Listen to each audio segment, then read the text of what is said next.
Olá! Hoje nós iremos falar sobre a definição de contrato.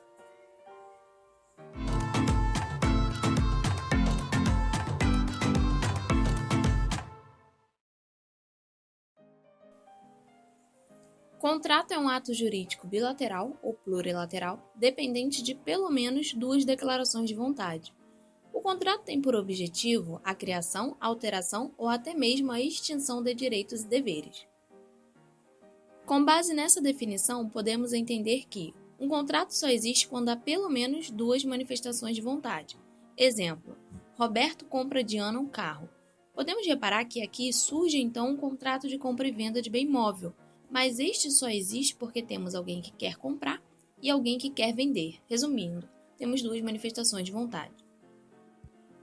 Seguindo essa linha de raciocínio, podemos entender que um indivíduo não pode realizar um contrato consigo mesmo, pois se assim fosse, haveria somente uma declaração de vontade, e no contrato deve haver pelo menos duas, mas é claro, isso não é uma decisão absoluta. Pois, de acordo com o artigo 117 do Código Civil, vemos que, se a lei ou o representado permitir, o representante pode celebrar o negócio jurídico consigo mesmo. Como assim? Vamos a um exemplo. Roberto quer vender a sua casa, mas ele não está com tempo para resolver isso agora. Então, ele, por meio de uma procuração, autoriza que Ana seja sua representante nessa venda. Porém, Ana, depois de muito tempo tentando vender a casa, começa a se interessar por ela e decide comprá-la de si mesma, realizando assim um autocontrato de compra e venda.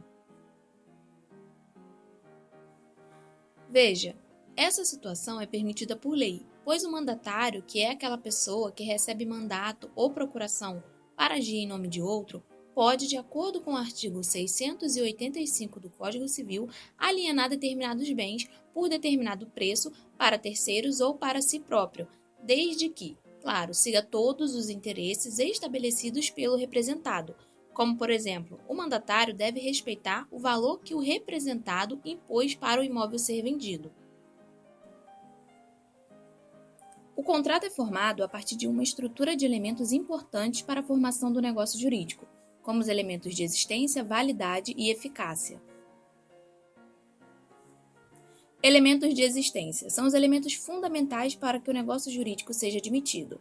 São eles: vontade, juridicidade e finalidade negocial ou jurídica. Na vontade, temos como requisito para a formação do negócio jurídico a necessidade de haver duas ou mais pessoas declarando que quer realizar o negócio. Já a juridicidade está relacionada com a forma do contrato e do objeto, que devem estar de acordo com a lei. A finalidade negocial ou jurídica diz que o contrato deve ter um objetivo pretendido. Elementos de validade são os requisitos essenciais que devem compor o contrato. São eles: agente capaz, objeto lícito, objeto possível, objeto determinado ou determinável e forma prescrita ou não defesa em lei. Agente capaz é aquele que tem capacidade de fato para exercer seus direitos e contrair obrigações na ordem civil. Objeto lícito é aquele que não contraria a lei, a moral e os bons costumes. Objeto possível é aquele objeto que é possível tanto fisicamente como juridicamente, como por exemplo, não pode ser objeto de um contrato uma viagem ao Sol, pois isso é tecnicamente impossível, não se pode chegar ao Sol porque ele é muito quente. O objeto é determinado quando ele é especificado dentro de um contrato, como por exemplo, Mário quer comprar um táxi, mas ele não quer comprar qualquer táxi. Ele quer um táxi da placa tal, do chassi tal. Veja, o objeto é determinado. E se o objeto não for determinado, ele ao menos tem que ser determinável. Exemplo: Mário tem 3 canetas, 2 pretas e uma azul. Roberto quer uma das canetas pretas de Mário, mas não especifica qual delas. Isso é um objeto determinável, pois mesmo não sabendo qual das canetas pretas Roberto quer, sabe-se que ele quer uma das duas. Forma prescrita ou não defesa em lei. É a forma que está descrita na lei de como deve ser o ato para que ele possa ter validade e eficácia. A não defesa em lei quer dizer que o ato não pode ser proibido ou vedado pela lei.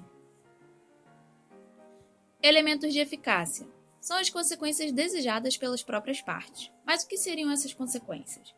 Nada mais são do que os juros, que funcionam como forma de responsabilizar a outra parte por atrasar, por exemplo, o pagamento de uma parcela, Também são as condições, os termos, os encargos, entre outras coisas que as partes colocam no contrato. Instrumentos do contrato. Temos como instrumento o preâmbulo, que contém as informações introdutórias, como o nome das partes, o objeto, entre outras informações desse tipo. E além do preâmbulo, também temos o contexto do contrato, que são as cláusulas contratuais que estabelecem condições específicas entre os contratantes. E esse foi o vídeo de hoje. Se você gostou, não esqueça de deixar o seu like e compartilhar. Até a próxima!